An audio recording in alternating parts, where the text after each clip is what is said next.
Pada kesempatan kali ini, saya akan menjelaskan mengenai hal-hal yang berkaitan dengan persediaan. Akuntan haruslah ekstra hati-hati, terutama pada waktu berurusan dengan pencatatan dan penilaian atas persediaan. Sebuah kesalahan yang terjadi dalam pencatatan dan penilaian atas persediaan akan berakibat fatal, baik pada laporan posisi keuangan maupun laporan laba rugi. Dalam laporan posisi keuangan dari sebuah perusahaan dagang, nilai persediaan seringkali merupakan komponen yang sangat signifikan atau material dibanding dengan nilai keseluruhan aset lancar. Sedangkan dalam laporan laba rugi, besarnya harga pokok persediaan yang dijual merupakan komponen utama penentu kinerja atau hasil kegiatan operasional perusahaan selama periode. Laporan laba rugi dari sebuah perusahaan dagang, sebagaimana yang telah saya singgung di dalam video sebelumnya, terdiri atas 3 item atau 3 komponen yang tidak dijumpai dalam laporan laba rugi dari sebuah perusahaan jasa, yaitu pendapatan penjualan, harga pokok penjualan, dan laba kotor. Pendapatan penjualan setelah dikurangi dengan harga pokok penjualan akan diperoleh laba kotor. Bagaimana perusahaan mengklasifikasikan persediaannya tergantung pada apakah perusahaan adalah pedagang atau perusahaan dagang atau pembuat atau perusahaan manufaktur. Untuk perusahaan dagang, persediaannya dinamakan persediaan barang dagang, di mana barang dagang ini dimiliki oleh perusahaan dan sudah langsung dalam bentuk siap untuk dijual dalam kegiatan bisnis normal perusahaan sehari-hari. Sedangkan untuk perusahaan manufaktur, mula-mula persediaannya belum siap untuk dijual, sehingga perlu diolah terlebih dahulu. Persediaan dalam perusahaan manufaktur dapat diklasifikasikan menjadi 3, yaitu bahan mentah, kemudian barang setengah jadi atau barang dalam proses, dan barang jadi atau produk akhir. Jadi, dalam perusahaan manufaktur, perusahaan jenis ini terlebih dahulu akan mengubah atau merakit input atau bahan mentah menjadi output atau barang jadi, baru kemudian dijual kepada para pelanggan atau distributor.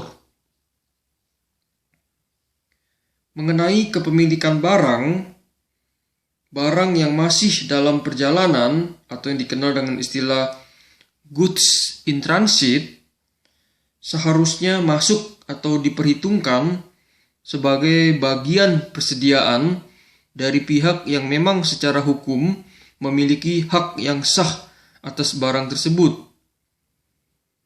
Untuk tujuan akuntansi, hak kepemilikan barang biasanya ditentukan di awal transaksi jual beli, yaitu berdasarkan pada perjanjian atau syarat-syarat penjualan yang disepakati. Jika syarat penjualannya adalah franko gudang penjual, maka begitu barang keluar dari gudang penjual, barang tersebut sudah bukan lagi milik penjual, tetapi telah menjadi milik atau tanggung jawab penuh si pembeli. Sedangkan jika syarat penjualannya adalah franko gudang pembeli, maka kepemilikan barang baru akan beralih dari penjual ke pembeli apabila barang tersebut benar-benar telah diterima atau sampai ke gudang pembeli. Dalam beberapa transaksi perusahaan dagang, Kadang-kadang barang dagang dapat diperoleh atas dasar konsinyasi. Dalam hal ini, kepemilikan barang akan tetap berada di pihak pengirim atau penitip, bukan pihak yang dititipkan.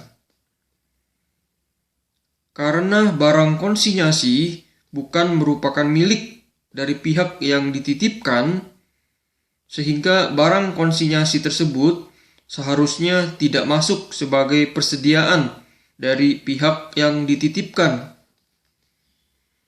Sedangkan bagi pihak yang mengirim atau yang menitipkan, barang konsinyasi ini masih tetap akan diperhitungkan sebagai bagian dari persediaannya sampai barang konsinyasi tersebut nyata-nyata telah terjual kepada konsumen. Sebagaimana yang telah saya bahas dalam video sebelumnya, perusahaan dagang secara sistematis akan selalu menyelenggarakan catatan persediaan untuk menentukan berapa besarnya barang dagang yang tersedia untuk dijual dan juga berapa yang telah laku terjual. Ada dua metode akuntansi yang lazim dipakai dalam mencatat persediaan barang dagang, yaitu yang pertama adalah metode atau sistem pencatatan perpetual, sedangkan yang kedua adalah metode atau sistem pencatatan periodik atau fisik. Dalam sistem perpetual, catatan mengenai harga pokok dari masing-masing barang dagang yang dibeli maupun yang dijual diselenggarakan secara terperinci. Sistem pencatatan ini akan secara terus-menerus menunjukkan berapa besarnya saldo persediaan barang dagang yang ada di gudang untuk masing-masing jenis persediaan. Dengan sistem pencatatan perpetual, harga pokok dari barang yang dijual ditentukan setiap kali penjualan terjadi. Berbeda halnya dengan sistem periodik, di mana pembelian barang dagang akan dicatat dengan menggunakan akun pembelian, bukan akun persediaan barang dagang, seperti yang dilakukan pada sistem pencatatan perpetual. Juga, dengan sistem periodik, akun-akun berikut ini secara terpisah atau masing-masing akan digunakan, yaitu akun potongan pembelian, retur pembelian dan penyesuaian harga beli, serta ongkos angkut masuk. Semoga dapat bermanfaat. Salam sukses.